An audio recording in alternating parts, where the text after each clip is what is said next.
A 2 hour movie about a Caucasian man who shoots white fluid out of his body is in your top five. That's a little different. You're a freak, but that's okay. Oink, oink. Hello, Bill Clinton here. Spider-Man 2 is one of the greatest superhero movies of all time. Truly aging like a fine wine. A fine wine that had a little bit of milk spilled into it. So now it's just this weird, tangy mutation thing that, it might put you in the toilet, but it's also very good. Very, very, very, very good. Peak cinema, peak film. I only have just one issue with it. Just one tiny issue with it. And to explain what the issue is, I kind of have to do a little bit of a recap of the first two movies. Sort of. So, spoiler alert, if you haven't seen a 20-year-old movie. Peter Parker, Spider-Man. Peter Parker, Harry Osborn, best friends. Harry Osborn, Norman Osborn's son. Norman Osborn does some drugs, gets a little too zooted, turns into the Green Goober.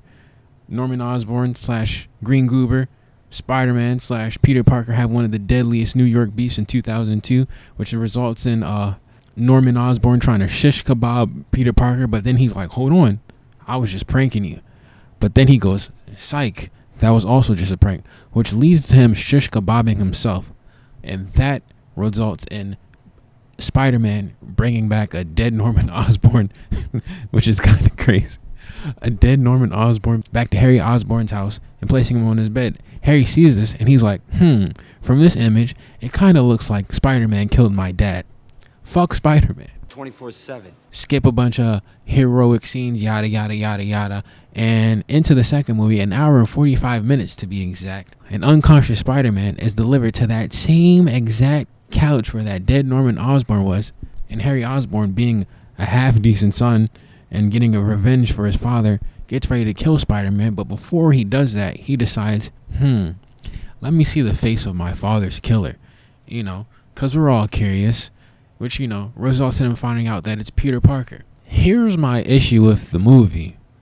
Peter, you killed my father.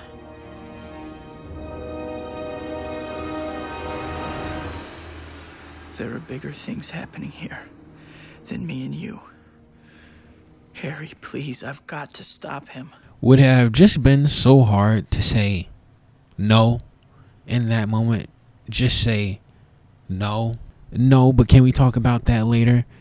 Because there's a guy about to blow up the city, and that's going to kill the cheeks I've been fiending over, having an identity crisis over, and that's a little more important right now. So, let's put this conversation on hold. I didn't kill your father. I'm a horny bastard and a shitty friend, but we'll talk about that later. Would that have been so hard?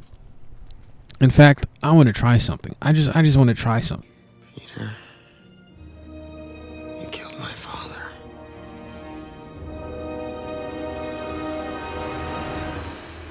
No, I didn't.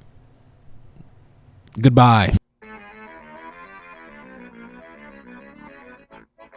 A whole section of the third movie would have been removed if Peter Parker just communicated. I mean, that ass whooping he got in the beginning of the third movie was well deserved. How do you have Harry going around still thinking that you're his father's killer when A, you're Spider-Man, and 2, you know where this man lives? Pull up on him, have a conversation. And he did pull up on him later in the movie and ended up throwing a bomb in his face. These are best friends, by the way. Yeah, Peter Parker, shitty friend. Harry Osborn is also a shitty friend, but that's not really about him. If I was Spider-Man, I'm ditching MJ. And I'm going straight for that Ursula Dickovich. Because being Spider-Man is hard. And I want to be able to eat cake and cookies and talk about my day.